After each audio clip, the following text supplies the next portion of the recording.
Hi ಗೆಳೆಯರೇ, Ananthu BK education YouTube ಚಾನಲ್ಗೆ ತಮಗೆಲ್ಲರಿಗೂ ಸ್ವಾಗತ.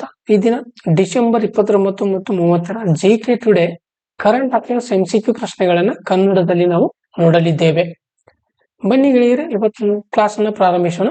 ಮೊದಲನೇ ಪ್ರಶ್ನೆ ಯಾವುದಂತ ನೋಡೋಣ. ಪ್ರಶ್ನೆ: Viksit Panchayat Karmayogi initiative in part of which campaign ಅಂತ ಕೇಳಿದಾರೆ. ವಿಕಸಿತ ಪಂಚಾಯತ್ ಕರ್ಮಯೋಗಿ ಉಪಕ್ರಮವು ಯಾವ ಅಭಿಯಾನದ ಭಾಗವಾಗಿದೆ ಅಂತ ಪ್ರಶ್ನೆ ಇದೆ. ಇದಕ್ಕೆ ಸರಿಯಾದಂತಹ ಉತ್ತರ ಪ್ರಶಾಸನ್ ಗಾಂವ್ ಕಿ ಓರೆ. ಪಂಚಾಯತ್ ರಾಜ್ ಸಂಸ್ಥೆಗಳನ್ನ ಸುಧಾರಿಸಲು ಉತ್ತಮ ಆಡಳಿತ ದಿನದಂದು ವಿಕಸಿತ್ ಪಂಚಾಯತ್ ಕರ್ಮಯೋಗಿ ಉಪಕ್ರಮವನ್ನು ಪ್ರಾರಂಭಿಸಲಾಯಿತು. ಇದರಲ್ಲಿ ಇ ಲರ್ನಿಂಗ್, ಅಲ್ ಚಾಟ್ ಬಾಟ್ಗಳು ಮತ್ತು ಮೊಬೈಲ್ ಅಪ್ಲಿಕೇಶನ್ ಗಳನ್ನ ಬಳಸಿಕೊಂಡು ಒಡಿಶಾ, ಆಸಾಂ, ಗುಜರಾತ್ ಮತ್ತು ಆಂಧ್ರ ಪ್ರದೇಶದಲ್ಲಿ ಇದನ್ನ ಪ್ರಾಯೋಗಿಕವಾಗಿ ನಡೆಸಲಾಗ್ತದೆ. ಈ ಕಾರ್ಯಕ್ರಮವು ವಿಕೇಂದ್ರೀಕೃತ ಆಡಳಿತವನ್ನು ಬೆಂಬಲಿಸುತ್ತದೆ ಮತ್ತು ಪ್ರಶಾಸನ್ ಗಾಂವ್ ಕಿ ಓರೆ ಅಭಿಯಾನದ ಭಾಗವಾಗಿ ಉತ್ತಮ ಗ್ರಾಮೀಣ ಅಭಿವೃದ್ಧಿಗಾಗಿ ಅಧಿಕಾರಿಗಳನ್ನ ಸಜ್ಜುಗೊಳಿಸುವಂತದ್ದಾಗಿರ್ತದೆ. ಹೌದು. ಇನ್ನ ನೆಕ್ಸ್ಟ್ ಕ್ವಶನ್ ನೋಡಿ. Ocean anoxic event 1A that was recently seen in news occurred during which period? ಇತ್ತೀಚೆಗೆ ಸುದ್ದಿಯಲ್ಲಿ ಕಂಡು ಬರುವಂತಹ ಓಷನ್ ಅನಾಕ್ಸಿಕ್ event 1A ಯಾವ ಅವಧಿಯಲ್ಲಿ ಸಂಭವಿಸಿದೆ ಅಂತ ಪ್ರಶ್ನೆ ಇದೆ. ಇದಕ್ಕೆ ಸರಿಯಾದಂತ ಉತ್ತರ ಕ್ರಿಟೇಸಿಯಸ್ ಸರಿಯಾದಂತ ಉತ್ತರ. ಸೈನ್ಸ್ ಅಡ್ವಾನ್ಸ್ ನಲ್ಲಿರುವ ಅಧ್ಯಯನವು ಜಪಾನ್ನ ಅಸಿಬೆಟ್ಲ್ ಪರ್ವತದಿಂದ ಬಂಡೆಗಳು ಮತ್ತು ಪಳಿಯುಳಿಕೆಗಳನ್ನು ವಿಶ್ಲೇಷಿಸಿದೆ. ಸಾಗರ ಅನಾಕ್ಸಿಸ್ event ಸಮಯವನ್ನು ಪರಿಷ್ಕರಿಸುವಂತದ್ದಾಗಿದ್ದು ಈ ಕ್ರಿಟೇಸಿಯಸ್ ಅವಧಿಯಲ್ಲಿ ಸಂಭವಿಸಿದಂತ ಜ್ವಾಲಾಮುಖಿ ಸ್ಫೋಟಗಳು CO ಅನ್ನ ಬಿಡುಗಡೆ ಮಾಡುವ ಮೂಲಕ ಇದು ಜಾಗತಿಕ ತಾಪಮಾನ ಮತ್ತು ಸಾಗರಗಳಲ್ಲಿ ಆಮ್ಲಜನಕದ ಸವಕಳಿಗೆ ಕಾರಣವಾಗುತ್ತದೆ. ಇದು ಆಮ್ಲಜನಕ ರಹಿತ ಸಮುದ್ರ ಜಲಾನಯನ ಪ್ರದೇಶಗಳು, ಪ್ಲಾಂಕ್ಟನ್ಗಳಂತಹ ಸಮುದ್ರ ಜಾತಿಗಳ ಅಳಿವು ಮತ್ತು ಸಾವಯವ ಸಮುದ್ರ ಕಪ್ಪು ಸೇಲ್ಗಳ ರಚನೆಗೆ ಕಾರಣವಾಗಿರುವಂತದ್ದು. ಇನ್ನು ನೆಕ್ಸ್ಟ್ ಕ್ವೆಶ್ಚನ್. ಮಯಾ ಸಂಡೂರ್ ಅವರು ಇತ್ತೀಚೆಗೆ ಯಾವ ದೇಶದ ಅಧ್ಯಕ್ಷರಾಗಿ ಪ್ರಮಾಣ ವಚನವನ್ನು ಸ್ವೀಕರಿಸಿದರು? Maia Sandu was recently sworn in as the president of which country ಅಂತ ಕೇಳಿದ್ದಾರೆ. ಇದಕ್ಕೆ ಸರಿಯಾದಂತ ಉತ್ತರ ಮಲ್ದೋವಾ ಸರಿಯಾದಂತ ಉತ್ತರ. ಮಯಾ ಸಂಡೂರ್ ಅವರು ಡಿಸೆಂಬರ್ 24, 2024ರಂದು ತಮ್ಮ 2ನೇ ಅವಧಿಗೆ ಮಲ್ದೋವಾ ಅಧ್ಯಕ್ಷರಾಗಿ ಪ್ರಮಾಣ ವಚನವನ್ನು ಸ್ವೀಕರಿಸಿದರು. ಅವರು 2020ರಲ್ಲಿ ಮೊಲ್ದೋವಾ ಇತಿಹಾಸದಲ್ಲಿ ಮೊದಲ ಮಹಿಳಾ ಅಧ್ಯಕ್ಷರಾಗಿದ್ದರು. ಇದು 2ನೇ ಸಾರಿ. ಅವರ ನಾಯಕತ್ವದಲ್ಲಿ ಮೊಲ್ದೋವಾ 2022ರಲ್ಲಿ EU ಸದಸ್ಯಕ್ಕಾಗಿ ಅರ್ಜಿ ಸಲ್ಲಿಸಿದರು. ರಷ್ಯಾದಿಂದ ದೂರ ಹೋಗಿರುವಂತದ್ದಾಗಿರ್ತದೆ. Next question. Which day is observed as Veer Baal Diwas every year in India? ಭಾರತದಲ್ಲಿ ಪ್ರತಿ ವರ್ಷ ವೀರ ಬಾಲ್ ದಿವಸ್ ಎಂದು ಯಾವ ದಿನವನ್ನು ಆಚರಿಸಲಾಗುತ್ತದೆ? ಇದಕ್ಕೆ ಸರಿಯಾದಂತ ಉತ್ತರ ಡಿಸೆಂಬರ್ 26 ಸರಿಯಾದಂತ ಉತ್ತರ. ಗುರು ಗೋವಿಂದ್ ಸಿಂಗ್ ರವರ ಪುತ್ರರಾದ ಜೋರಾವರ್ ಸಿಂಗ್ ಮತ್ತು ಫತೇ ಸಿಂಗ್ ಅವರನ್ನ ಗೌರವಿಸಲು ವೀರ್ ಬಾಲ್ ದಿವಸ್ ಅನ್ನ ಡಿಸೆಂಬರ್ 26ರಂದು ಆಚರಿಸಲಾಗುತ್ತದೆ. 1705ರಲ್ಲಿ ಅವರು ಮೊಘಲ್ ಪಡೆಗಳಿಂದ ವಶಪಡಿಸಿಕೊಂಡಂತಹ ಇಸ್ಲಾಂಗೆ ಮತಾಂತರಗೊಳ್ಳಲು ನಿರಾಕರಿಸಿದರು ಮತ್ತು ಇದರಿಂದ ಅವರು ಹುತಾತ್ಮರಾಗಿರುವ ಆ ಕಾರಣಕ್ಕಾಗಿ ಇವರನ್ನು ಈ ಬಾಲ್ ದಿವಸ ಆಚರಣೆ ಸ್ಮರಿಸಲಾಗ್ತದೆ. ಪ್ರಧಾನಿ ಮೋದಿ ಅವರು 2022ರಲ್ಲಿ ಡಿಸೆಂಬರ್ 26ರಂದು ವೀರ ಬಾಲ್ ದಿವಸ್ ಎಂದು ಇದನ್ನ ಘೋಷಿಸಿದರು ಮತ್ತು ಸುಪೋಷಿತ ಪಂಚಾಯತ್ ಅಭಿಯಾನವನ್ನ ಪ್ರಾರಂಭಿಸುವ ಮೂಲಕ ನವದೆಹಲಿಯಲ್ಲಿ 2024ರ ಕಾರ್ಯಕ್ರಮದಲ್ಲಿ ಭಾಗವಹಿಸಿರುವಂತದ್ದು. ಹೌದಾ? ಇನ್ನು next question. Which city is the host of armed force flag day cooperative social responsibility conclave? ಯಾವ ನಗರವು ಸಶಸ್ತ್ರ ಪಡೆಗಳ ಧ್ವಜ ದಿನ ಕಾರ್ಪೊರೇಟರ್ ಸಾಮಾಜಿಕ ಜವಾಬ್ದಾರಿ ಕಾನ್ಕ್ಲೇವ್ ಅನ್ನು ಆಯೋಜಿಸುತ್ತದೆ ಅಂತ ಪ್ರಶ್ನೆ ಕೇಳಿದ್ದಾರೆ.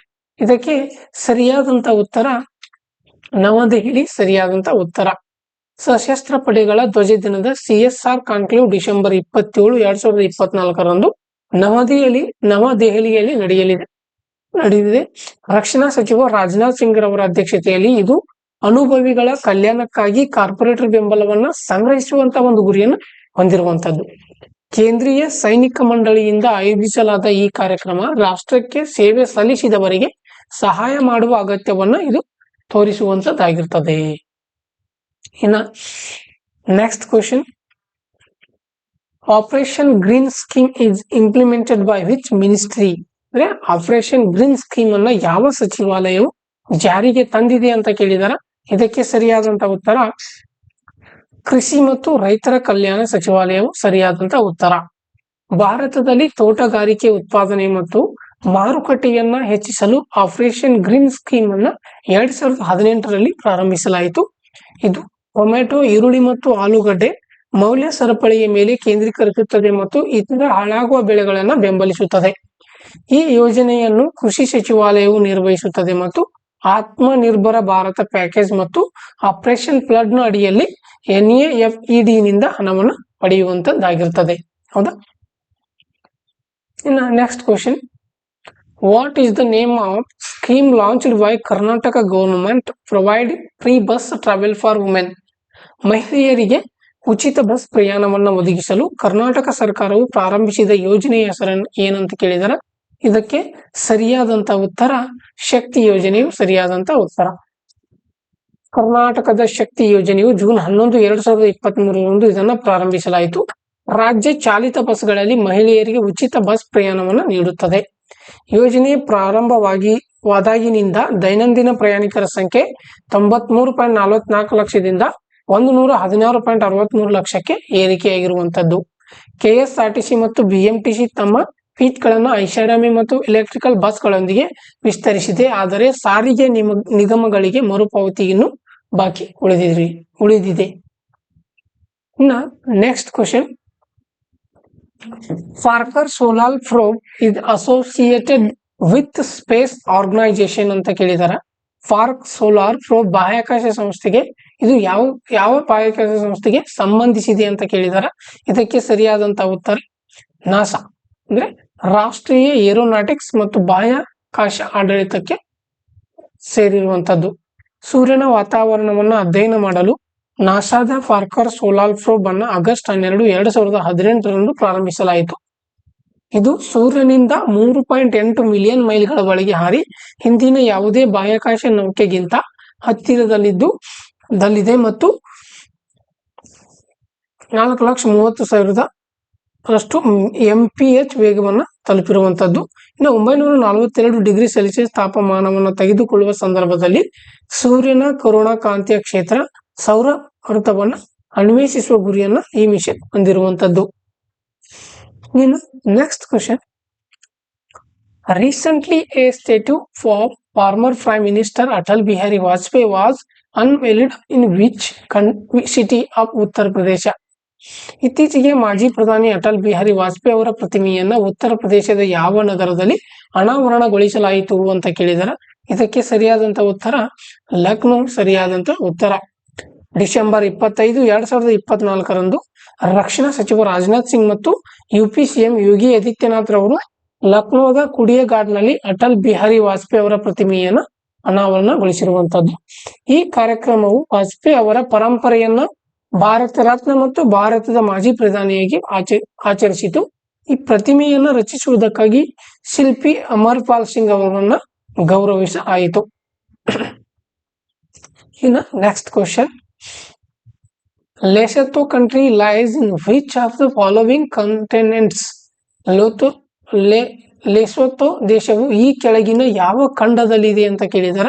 ಇದಕ್ಕೆ ಸರಿಯಾದಂತ ಉತ್ತರ ಆಫ್ರಿಕಾ ಖಂಡ. ಭಾರತವು ಆಹಾರ ಭದ್ರತೆಗಾಗಿ 1000 ಮೆಟ್ರಿಕ್ ಟನ್ ಅಕ್ಕಿಯನ್ನ ಲೆಸೊಥೊಗೆ ಕಳುಹಿಸಿದೆ. ಲೆಸೊಥೊ ದಕ್ಷಿಣ ಆಫ್ರಿಕಾದ ಭೂಕುಸಿತ ದೇಶ ಮಾಸೆರೋದಲ್ಲಿ ತನ್ನ ರಾಜಧಾನಿಯನ್ನು ಹೊಂದಿರುವಂತದ್ದು.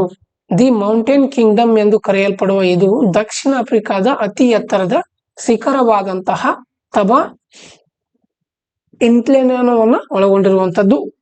ಹೌದಾ? ಇನ್ನ ನೆಕ್ಸ್ಟ್ ಕ್ವಶನ್, ಇತ್ತೀಚೆಗೆ ಹಣಕಾಸು ಸಚಿವಾಲಯದಲ್ಲಿ ಹೊಸ ಕಂದಾಯ ಕಾರ್ಯದರ್ಶಿಯಾಗಿ ಯಾರು ನೇಮಕಗೊಂಡಿದ್ದಾರೆ ಅಂತ ಕೇಳಿದಾರ. ಇದಕ್ಕೆ ಸರಿಯಾದಂತ ಉತ್ತರ ಅರುಣೇಶ್ ಚಾವ್ಲಾ ಸರಿಯಾದಂತ ಉತ್ತರ. ಬಿಹಾರದ 1992ರ IAS ಅಧಿಕಾರಿ ಅರುಣೇಶ್ ಚಾವ್ಲಾ ರವರು ಅಜಯ್ ಸೇಠ್ ಅವರ ಉತ್ತರಾಧಿಕಾರಿಯಾಗಿ ಹೊಸ ರೆವಿನ್ಯೂ ಕಾರ್ಯದರ್ಶಿಯಾಗಿರುವಂತದ್ದು. ಪ್ರಸ್ತುತ ಅವರು ಫಾರ್ಮಾಸ್ಯೂಟಿಕಲ್ಸ್ ಇಲಾಖೆಯ ಕಾರ್ಯದರ್ಶಿಯಾಗಿದ್ದು ಆಗಿದ್ದಾರೆ ಮತ್ತು ತಾತ್ಕಾಲಿಕವಾಗಿ ಸಂಸ್ಕೃತಿ ಸಚಿವಾಲಯವನ್ನು ನೋಡಿಕೊಳ್ಳುತ್ತಿದ್ದಾರೆ. ಚಾವ್ಲಾರ್ ಅವರು ಲಂಡನ್ ಸ್ಕೂಲ್ ಆಫ್ ಎಕನಾಮಿಕ್ಸ್ ನಿಂದ ಅರ್ಥಶಾಸ್ತ್ರದಲ್ಲಿ PhD ಹೊಂದಿದ್ದು ಮತ್ತು ಹಣಕಾಸು ಸಚಿವಾಲಯದ ಜಂಟಿ ಕಾರ್ಯದರ್ಶಿ ಮತ್ತು IMF ಮತ್ತು ಬಿಹಾರ್ ಸರ್ಕಾರದಲ್ಲಿ ಪಾತ್ರಗಳನ್ನು ಒಳಗೊಂಡಂತೆ ವಿವಿಧ ಪ್ರಮುಖ ಹುದ್ದೆಗಳನ್ನು ಇವರು ಹೊಂದಿರುವಂತದ್ದು. ಇನ್ನು next question, which institution has launched Indian first undergraduate minor program quantum technologies? Quantum technologies ನಲ್ಲಿ ಭಾರತದ ಮೊದಲ ಪದವಿ ಪೂರ್ವ ಮೈನರ್ ಪ್ರೋಗ್ರಾಮ್ ಅನ್ನ ಯಾವ ಸಂಸ್ಥೆಯು ಪ್ರಾರಂಭಿಸಿದೆ ಅಂತ ಕೇಳಿದ್ದಾರೆ. ಇದಕ್ಕೆ ಸರಿಯಾದಂತ ಉತ್ತರ ಅಖಿಲ ಭಾರತ ತಾಂತ್ರಿಕ ಶಿಕ್ಷಣ ಮಂಡಳಿ ಸರಿಯಾದಂತ ಉತ್ತರ.